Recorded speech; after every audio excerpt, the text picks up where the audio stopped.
good old-fashioned conventional war where we had an overwhelming advantage over the Iraqis. And the ground war, it actually lasted a mere 4 days, from February 24th to February 28th. 4 days, because we were so powerful. And then we did not go into Iraq.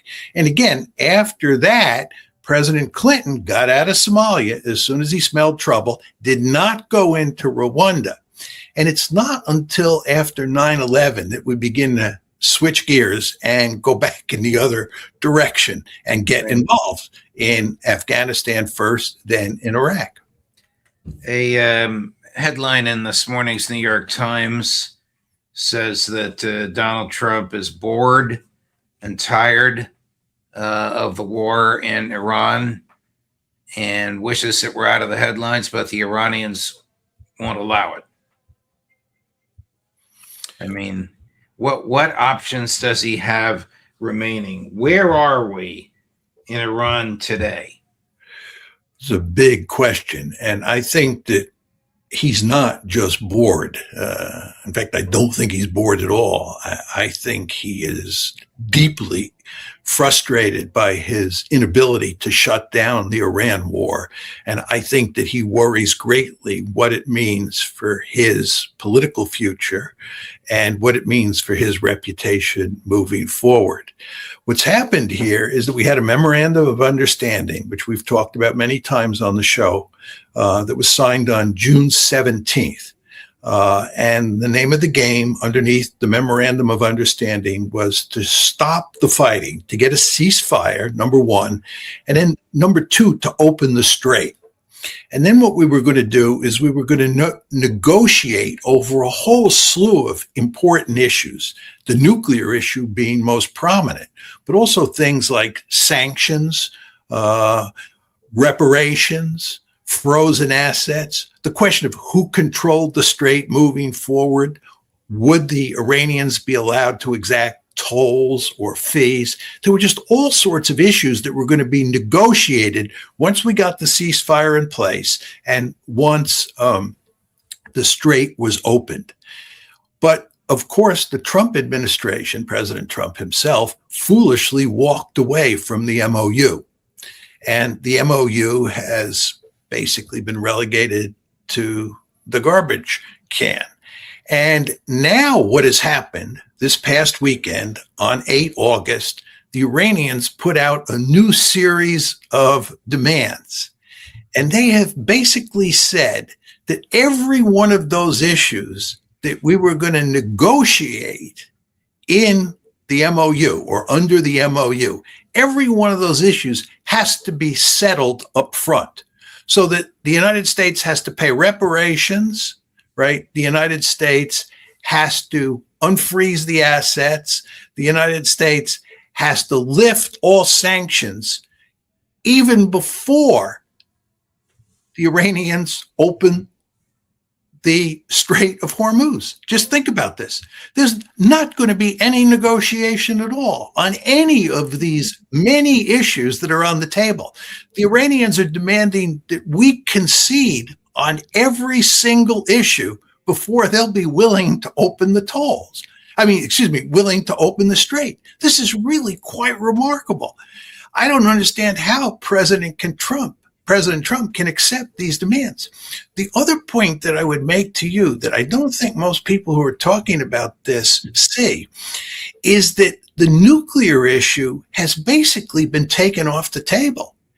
And President Trump has even talked about getting a deal to open the strait and walking away from the nuclear issue. You want to remember that for a long, long time, going back to the JCPOA, the nuclear issue vis-a-vis Iran has been the focus of our attention. If you look at the discourse now, if you look at the discourse surrounding the August 8th demands, the recent demands of the Iranian government, there's no discussion that I see of the nuclear issue. It's got pushed into the background. And you want to remember, we're now in a situation, given everything that's happened since February 28th, where you have real hardliners in charge in Iran. And the Iranians have a greater incentive than ever to acquire nuclear weapons. So we have a situation here where the nuclear issue has, in a very subtle way, been pushed aside in the various negotiations about what kind of deal will we reach to end this war. And at the same time, the incentives for Iran to get nuclear weapons are greater than ever. And at the same time, you have people who are running Iran now who are much more likely to want nuclear weapons than the people who were running that country on February 27th. So it's really quite striking where we are. And just one final point, the Iranians said yesterday, they basically believe they're going to have to wait until President Trump leaves office because he will not accept all of their new demands, which is that they cave on every issue before the strait be opened. The United States is not expected to cave by the Iranians. So they say the strait will be closed until the president leaves in January of 2029. This is a disastrous situation for the United States. And here's what he said yesterday about the strait. This is remarkable. Our friend and colleague, Ambassador Chaz Freeman, says not only is none of this accurate, it's an indication of a serious defect in thinking that he would even say this. Chris, cut number one. Well, it's open now. We're taking a lot of shit. It's open now. Look, the only one that has control of the Strait of Hormuz right now is the United States Navy. We have a blockade that's been infallible. It's a steel wall. And we let people in that we want to let in, and those people come in, and they've been coming in and they're going out. So it's actually open now. We do not let them go into Iran. They're not admitted into the strait to go to Iran.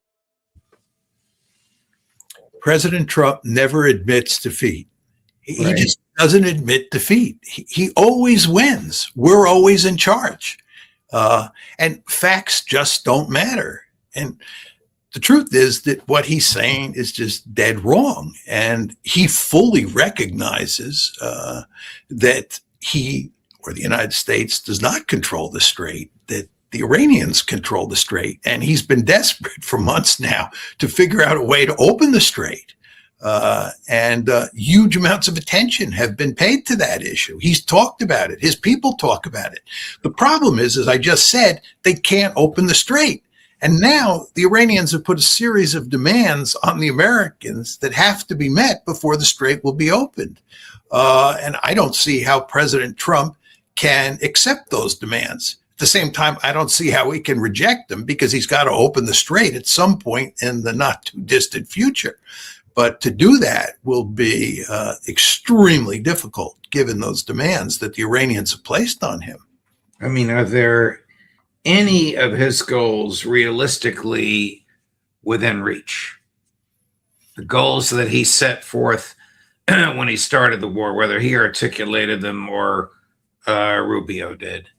No, it's unequivocally clear that he has not achieved any of the four goals.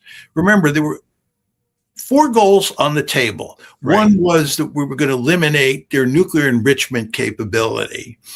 Number two, we were going to put an end to their long-range missile capability. Number three, we were going to reduce their support or eliminate their support of Hamas, Hezbollah, and the Houthis, right? And then fourth, and I think most importantly, because I think the first three goals depended on achieving the fourth goal, we were going to get regime change.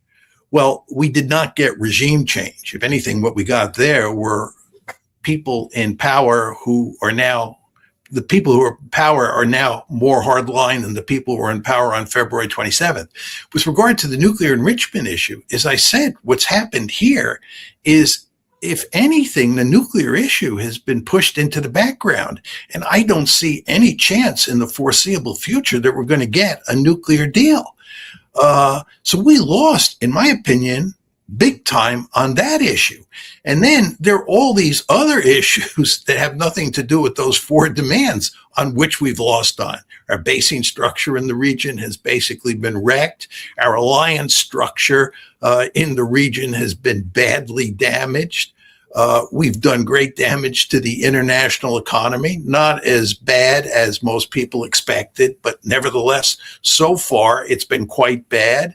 The Chinese have benefited greatly at our expense from this.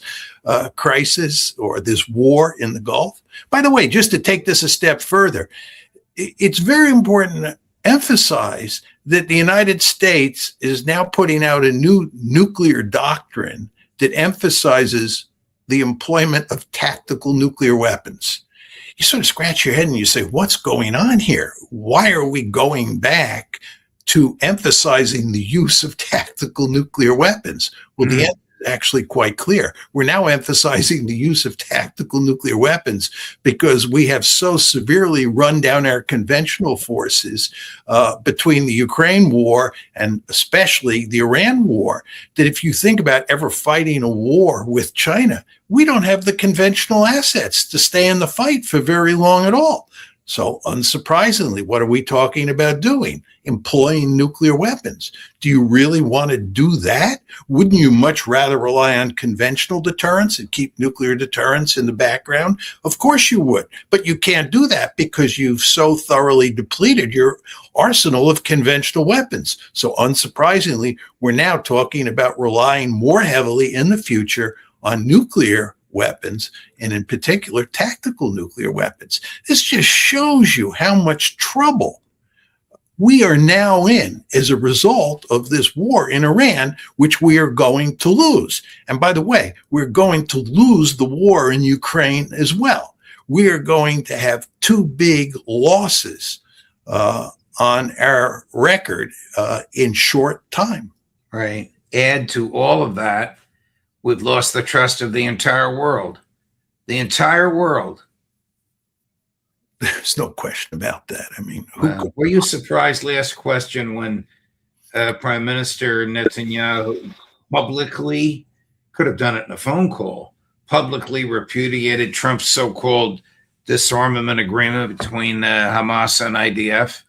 No, not at all. I mean, the fact is that Prime Minister Netanyahu and virtually everybody in his government is deeply committed to creating a greater Israel that is basically comprised of Jewish citizens, Israeli Jews. And the last thing they want is a greater Israel that's populated with large numbers of Palestinians. So what they have been doing in Gaza, as we've discussed many, many times on this show, is executing a genocide that is all designed to ethnically cleanse the Palestinians from Gaza, to drive them out of Gaza. And if you look at all the pogroms that they're launching on the West Bank, it's very clear that they're trying to ethnically cleanse the West Bank as well. So the idea that the Israelis would agree to a deal that called for them to leave Gaza and in effect turn Gaza back over to the Palestinians, it's just unthinkable from an Israeli point of view. Not going to happen. There was no way that Netanyahu would ever accept that deal.